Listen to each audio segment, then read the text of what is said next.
Hello, guys, and welcome to this week's episode of the Limitless Landscapers podcast. How are you guys? This week, we're talking about managing your teams and the importance of sales. So, if this sounds like you want to listen, let's go and head to the show. As the co-founders of the Landscaper Circle, we help you get more money, time and freedom to become limitless through our experiences as fellow landscapers and our tried and tested methods. If you want help with your marketing, managing or growing your business, you've definitely come to the right place. If you're a landscaper, garden designer or supplier to the industry, then hit subscribe so you never miss an episode. Now, let's get back to the show. Hello, welcome to the Limitless Landscapers podcast. I'm Paula, your host, the Landscapers coach. How are you? How's it all going in your businesses out there?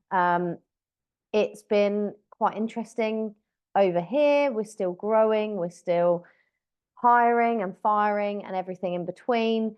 And this week, I just wanted to talk to you about the importance of managing staff and managing the people in your team that you are directly in charge of. So some of you will have bigger teams than others, but the reason I'm doing this is because I'm starting something this week, which is taking me back to the good old days. So if you are new around these parts, you might not know, but my first foray into working life was pretty much sales. I worked in retail sales, but my real passion and first proper job out of university was as a salesperson in a gym.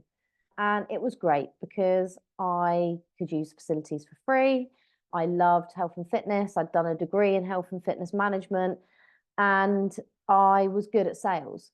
So I began my proper career there and essentially progressed up to sales manager and then been on the senior management team in order to basically sell memberships and retain members in a club in Basingstoke. I absolutely adored my job. I was really good at my job, but it meant a lot of managing staff and managing the team to achieve certain sales targets. Now, why am I telling you this? Because I feel like I'm going back to my sales management era. And by that, I have recently been looking at all the figures in Aura Landscapes and doing a few profitability studies with the help of my fantastic admin lady, Annmaree. And we've been looking at the different teams, how profitable they are, what their last 3 months have looked like, what this month is looking like, and projecting forward and setting some all-important KPIs. So I thought about the KPIs. So if you don't know what I'm talking about, KPIs are key performance indicators. So I've literally just sat down with both the designer and my soft landscaping manager and set out what I expect of them every month on a key performance indicator. And one of those, how much money they're bringing in for the business. But the key is it's not just about that sales figure, it's about the amount of profit that goes alongside that. Now, you can only manage this from the figures perspective if you are going to go through and do job costings, which thankfully we've had set up for months now, and Annmaree has been running. So she will run all the job costings with both the soft landscaping manager and the hard landscaping manager, and now Mike, the designer. So all three of them will have to give their job costings in or give their figures in. They'll have to give all the receipts, and then we can manage to see if we've come in on the quote price to time and budget, or if we've gone over, under, etc. Basically, to see how profitable the teams are. It was quite interesting when we ran this profitability study on the soft landscaping team, because we could see how many hours were billed over that period and how many weren't. And it was quite interesting because it was about 60% were billed, 40% weren't. Now, some of that could be attributable to driving around to different maintenance jobs and different planting jobs, because obviously they're doing a lot more miles in comparison to the hard landscaping teams who generally go to a site and are fixed there for weeks and months. They obviously go to different sites during a day, so the driving and mileage will rack up. However, it's quite interesting because we were looking at how it could potentially be more efficient And that comes down to managing the calendar better. It could be that we book in all the maintenance jobs on some set days rather than having them more spread out. It could be changing work hours, etc. There's lots of things around that to look at and make more efficient. But that's not what I want to talk to you about today. No, it was purely about the generating these sales. So what I could have done is set the key performance indicators and said, okay, off you go. But what I feel and wanted to do, and something that I'm good at, is to go back to my sales manager role.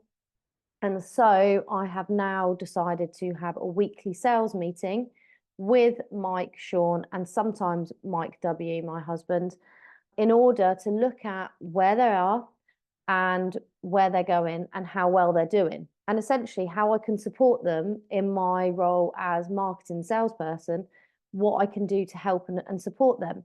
So I was planning out the meeting. We're having it tomorrow because it's every Tuesday morning going forward.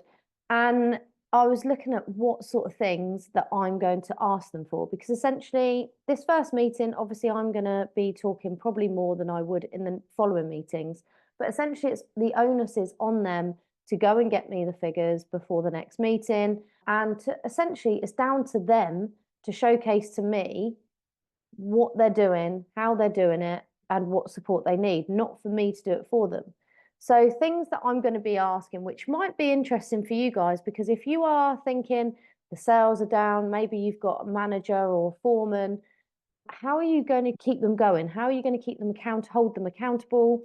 Maybe you are the salesperson, but you've got teams underneath you. I hope you do. And you're just not getting that time to go through anything with them. I've been there, I've done that, but this time I've decided I've got to take a more proactive approach. We've looked at a number of things that I'm going to be asking, and I'm going to be asking for each week the job costings for the jobs that have been completed that week. It won't really apply to hard landscaping quite so much because they're longer, bigger projects, but it definitely would apply to designs, and it definitely would apply to the soft landscaping side. So I'll be asking for the job costings, and what I mean by that is it profitable? Were we out on labour? What could we do differently? Was it good, bad, or ugly? These are the things I want to know. I'm also going to want to know what their sales figures are or what they've invoiced for that week, because I want to see if I've set them a target of, say, £10,000 a month, that is £2,500 a week. Have they hit that? Have they done it earlier, later? Are the KPIs correct, or are they a bit off? So we need to know how much their sales are week by week to see if we can push it up if they're dropping behind, or whether we can change their week to get more out of them, that if they've already hit their targets, if you understand what I mean. I'm also going to ask how many site visits they've been on, because although I've got all this information in the database, the whole point of this meeting is to empower them to be able to go and find this information and have this information to hand. So it becomes increasingly easy for them to tell me this instead of having to go off and find it. Now, when I ran the sales department in a gym, leisure centre, it would be generally this: how many calls have you made? How many sales have you made? How many referrals have you got? How many face-to-face meetings have you met on site? And what's your conversion rate? How many appointments have you got in the diary going forward next week?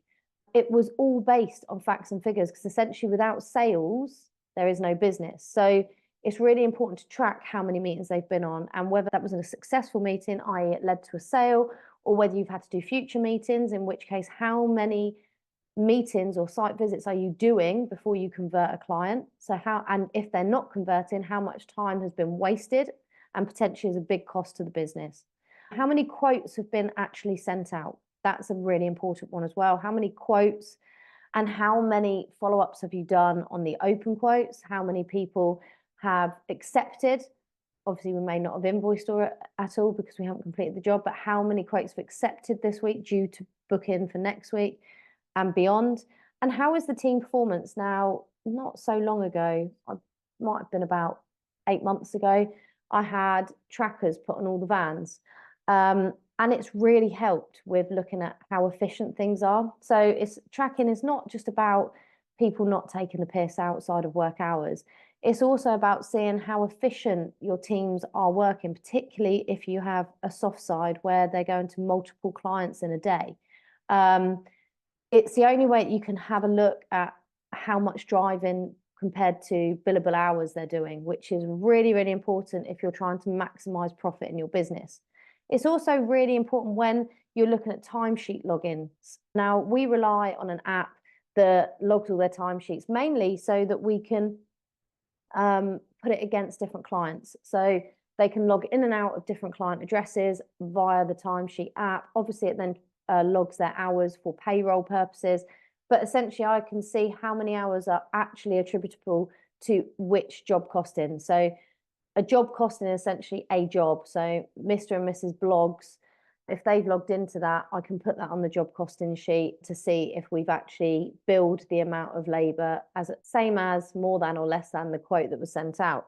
So that's really important as well. And again, the tracking can help, because if people, which I've had a lot of problems with, people not logging in, forgetting to log out of a job and log back in, at least I can look on the tracking system and it can tell me where they've been. And then I know from the address what job it is, how long they've been there. So even if they don't fill in their timesheets correctly or forget to log in and out of different places, then you've got that on the tracking system. So the trackers are a really good investment. They're not expensive, and it allows you to track more in your business, which is essentially the key things if you want to build and grow a business, and most importantly, make it as profitable as possible.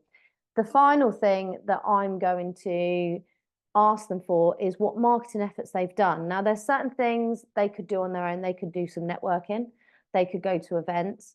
They could decide to put out some leaflets in the area they're working, which is obviously why every van has my sorry leaflets in, or the new leaflets I've had created.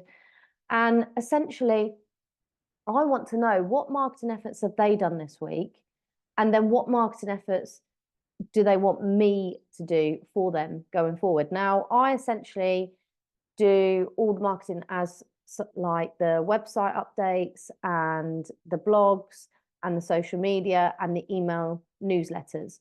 So that's the core areas of marketing. However, we also have obviously the sign writing on the vans, the boards that go out on customer jobs, the leaflets that they're meant to give out when they get to a job. They do the surrounding areas to try and gain referrals and repeat business. And essentially anything else that they think of that we can do, I will happily go away and put that into place. So at the moment, I'm looking at creating a freebie to try and build our email list. I'm also looking at a referral campaign, particularly for maintenance, because I've done it for build and it hasn't worked quite so well. But I think if I try it for the soft side, the maintenance side, that might actually be quite a good referral scheme. But it's essentially looking at trying to think outside the box with both managers to see, 3 managers tomorrow, because Mike's actually going to be there, to see what we can do as a group for the business to generate more business, because that's what it's all about, really. And I'm actually really looking forward to this role, because for the last few months, I've tried to stay quite far outside my business as much as possible. I don't really like having to go to the office all the time, and it's really hard to work from there when it isn't quite set up in the way that we ultimately want it to be set up. And when there's too many people in there, the internet has an issue. So essentially, it's not really efficient for me to work from there all the time. But from this week, the plan is obviously to be there at least on a Tuesday and potentially a Thursday morning, so that I can do any meetings, I can catch up with the guys, and we can push forward. And I'm actually really looking forward to it. I thought I would be a bit more, not unhappy about it, but I quite like it. And it's made me really rethink how I'm approaching my businesses. So I've set out some time to plan my week better. And it was actually a podcast I listened to with Carrie Green, the Female Entrepreneurs Association. I've always been quite a big fan of hers. And she did a podcast around how she plans her entire week. Now, she's a mum of 2 children like me. She's got multiple businesses and she has staff to manage as well. And she is responsible for all the content, which is essentially what my role is: content creator, marketing, that sort of thing. And essentially she gave out how to plan her week. And I'm going to give it a go. I did today on a scrap of paper. So I mapped out Monday. I'm recording this on Monday. You won't hear this till Wednesday. But I literally planned out every minute of the day, Sunday night, ready for Monday. So when I got up today, I didn't have to think about, God, what should I do first? What's most important? It was all mapped out there for me so that I could just crack on. And I could check in at every time, make sure whether I was on track or off track. And as things happen, for me, the kids got to school half an hour later than planned. They weren't late, they got in just on time, but that put me half an hour behind. And so that had a knock-on effect of what I could get done. However, it's not about beating yourself up. It's about then how do you deal with the stuff you didn't get done? Do you do it that evening? Of course, I'm recording this podcast of the evening because I didn't get it done at 1 o'clock like I had scheduled in my time today, my plan. Or do you move it to tomorrow? In which case, tonight I'm going to plan out tomorrow because I hadn't had time to sit down today to map out the entire week. So at the moment, I'm doing it the night before for the day ahead, the following day. I find it really helpful because it really gives me a focus rather than getting overwhelmed and then procrastinating, because there's so much you can do. There's always so much on your to-do list. But if you've got a clear and focused plan, if you ignore everything else, it's much more helpful. So yeah, and then tomorrow, Wednesday, I'm going to schedule some actual full-time slots to work on planning the week ahead, and aim to do that for this week, the rest of this week and next week, so that I'm a little bit more ahead, a little bit more focused, a little bit more planned, and having these regular check-in meetings with the managers of my teams is going to be nothing but brilliant. I know it is. I feel like it's the right thing to do, and I feel it's the only way I can get this business going in the right direction. Last week's podcast, I spoke about systems. Now we're still like putting the systems together and trying to get them to be, what's the word, utilized by everyone, bought in by everyone. Yeah, just basically trying to get the systems in place. This is just another system that we'll be doing. This is the sales meeting that happens every Tuesday morning at 8 a.m. This is the team meeting that happens every whatever day at so-and-so whatever time.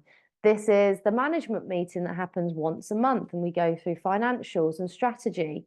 You get the picture, and scheduling it all in. So I've scheduled the next few weeks. The beauty of it is, because I now know I have an actual day and time that I need to meet in the office with my staff, it means that I'm actually looking ahead to the school holidays, because just because it's school holidays, I don't want to drop this routine. I don't want to take my foot off the gas.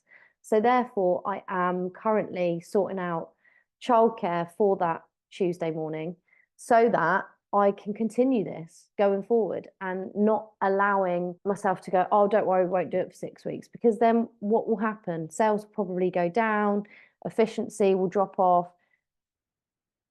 They've got no one to hold them accountable to. That is my thoughts. It's my sales manager era again. It's Paula, sales manager 2.0. I used to be called the Pitbull. Don't think I'm quite that aggressive anymore. I've mellowed in my older age, but I do love sales. I do love management, and I do love helping others work towards a goal for the business that can only benefit everybody. Because ultimately, if you don't focus on your sales, then you don't have a business. If you don't have a business, you can't employ anybody, and you have a really shitty life because you've got no money coming in. So sales is really a huge cornerstone of any business.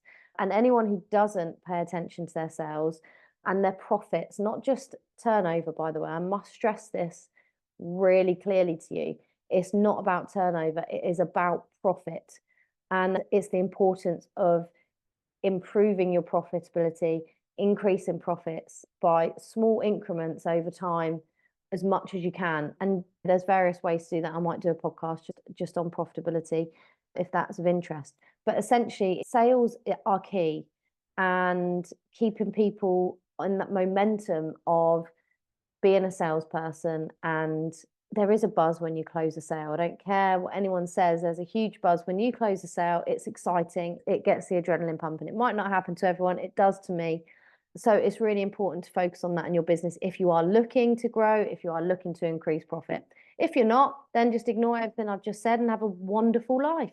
That's it for this week's podcast on the Limitless Landscapers podcast. If you need any help, get in touch. My email is paula@thelandscaperscoach.co.uk. If you've got any questions, drop me an email with them on. I'm happy to answer them on the next podcast or via my social. So yeah, just get in touch if you've got any questions, want any help, looking for some support. I am the Landscapes Coach. I'm Paula Warman, and this is the Limitless Landscapes Podcast. I'll see you next week.